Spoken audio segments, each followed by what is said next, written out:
जय श्री कृष्ण। भगवान पुरुषोत्तम के सभी भक्तों को मेरा वंदन। मैं व्यास महाराज आज अपने गुरु के श्री चरणों में प्रणाम कर भगवान गणपति, देवी सरस्वती, भगवान वेद व्यास, भक्ति, ज्ञान और वैराग्य को नमस्कार कर पुरुषोत्तम भगवान श्री कृष्ण की शरण लेकर आप सबके सम्मुख पुरुषोत्तम मास की पावन कथा को लेकर आया हूं। भक्तों,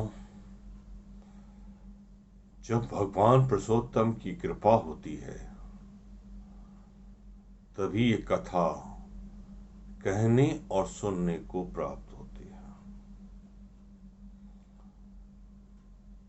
बड़भागी हैं हम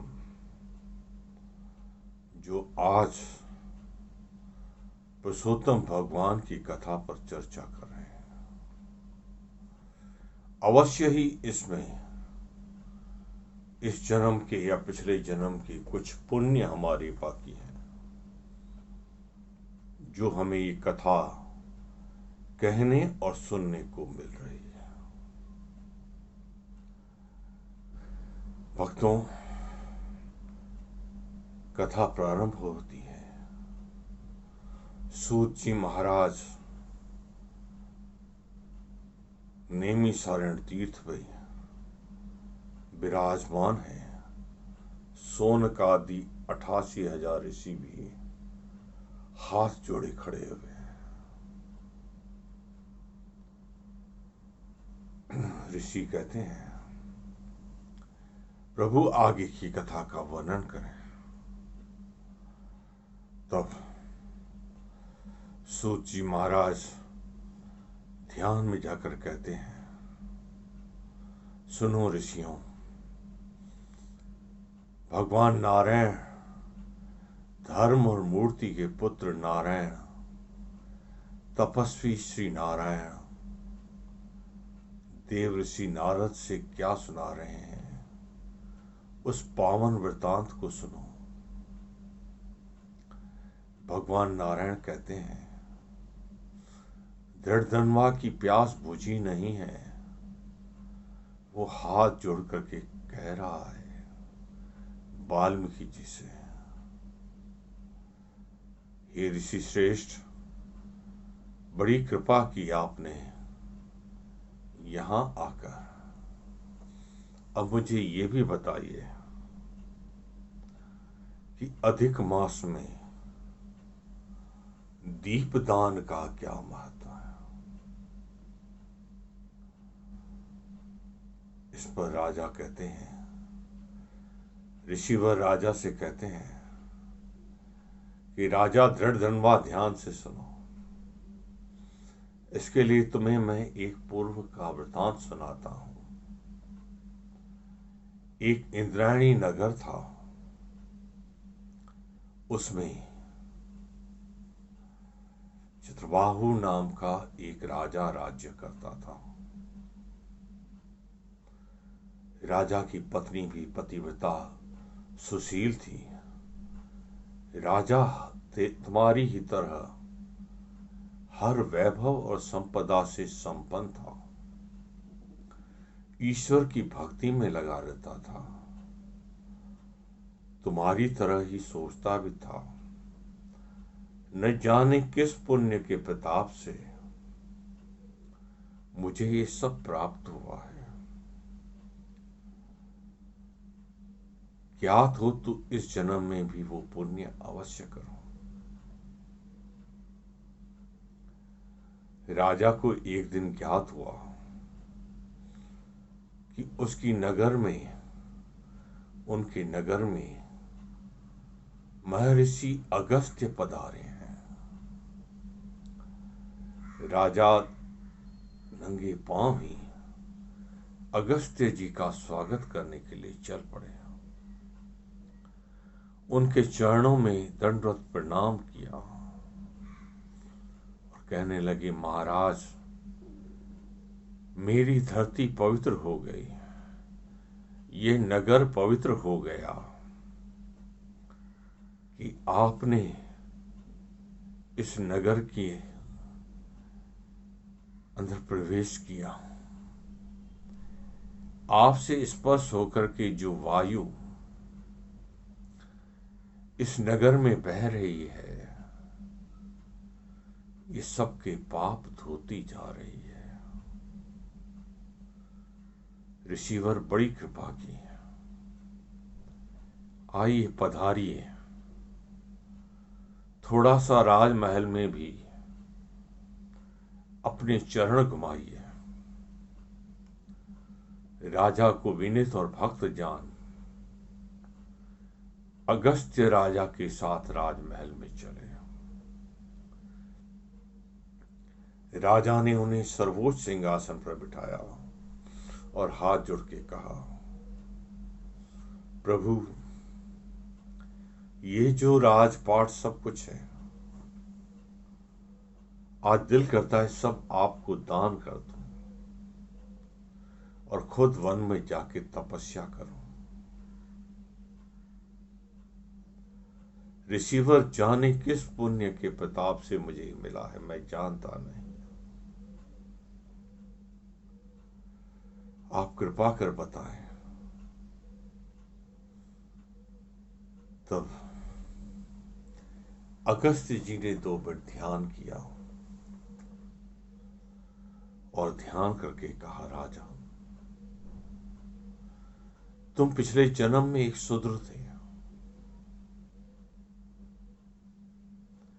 और पातकी होने के कारण, तुम्हारे गलत कर्म होने के कारण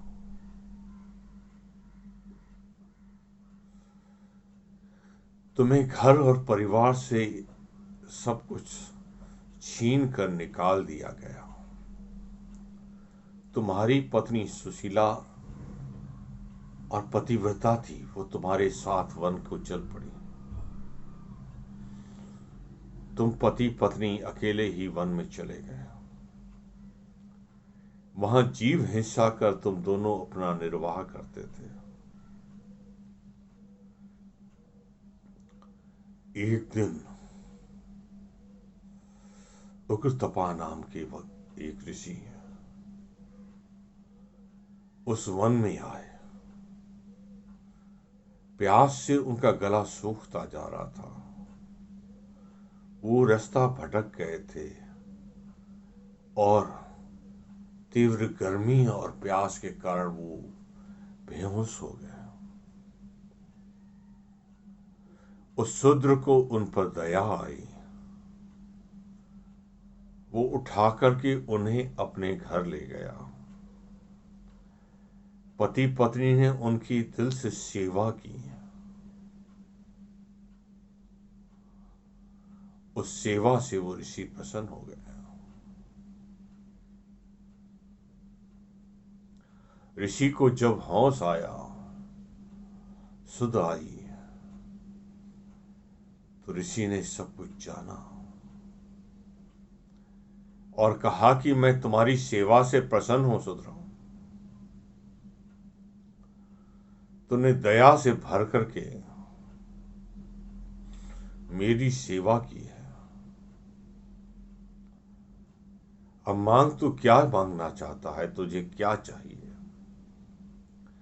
मैं तेरा प्रत्युपकार क्या कर सकता हूं? पहले तो ये बता कि तुम पति पत्नी इस वन में अकेले आकर क्यों ठहरते हो? अपना सारा वृतांत बताओ।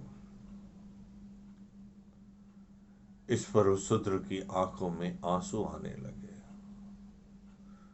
वो अपनी पत्नी के साथ उन ऋषि के चरणों में गिर गया और रोते रोते अपना वृतांत कहने लगा। बस आज की कथा यहीं समाप्त होती है। भक्तों, फिर कल मिलेंगे आगे क्या हुआ जानने के लिए।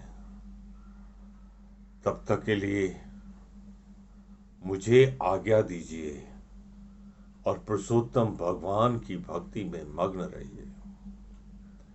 विश्वास रखिए, वो अवश्य है हमारे आसपास, वो सुन रहा है हमारी बात को, वो कहीं दूर नहीं रहता,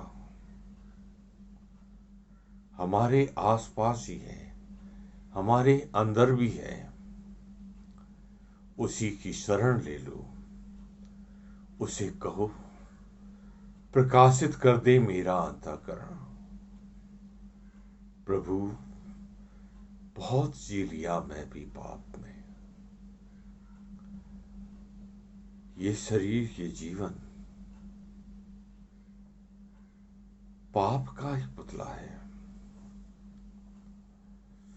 जन्म से लेकर के मृत्यु तक कर्म के बंधन पर जकड़ते जा रहे हैं। जितना समय व्यक्ति जीता है, कर्म करता है और कर्म के बंधन उसे जकड़ते चले जाते हैं। आज हे पुरुषोत्तम भगवान श्री कृष्ण, पुरुषोत्तम मास में कुछ दान करने की इच्छा हो रही है। आज आप मुझ ब्राह्मण से थोड़ा दान ले लो प्रभु। मैं आपको दान कर रहा हूं। मेरे इस जन्म के, पिछले जन्म के, जन्मांतरों के सारे कर्म और उनके सारे फल जो अब तक शेष हैं, वो सभी मैं आज कृष्णार्पण कर रहा हूं। ये सब कृष्ण वासुदेव आपके हुए। अब मैं किसी कर्म से बंधा नहीं और किसी कर्म फल की इच्छा भी नहीं करता। इच्छा है बस इतनी ही कि तुम मेरे अंतःकरण में प्रकाशित हो जाओ। आओ, मेरे मन मंदिर में अपना राज तिलक करवाओ। विवेक ज्ञान से सजी मेरी बुद्धि को अपनी प्रेयसी बनाओ।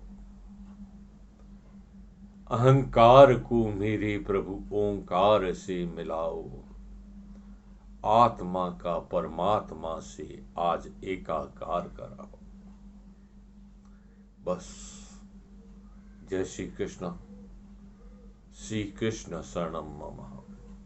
फिर कल मिलेंगे भक्तों।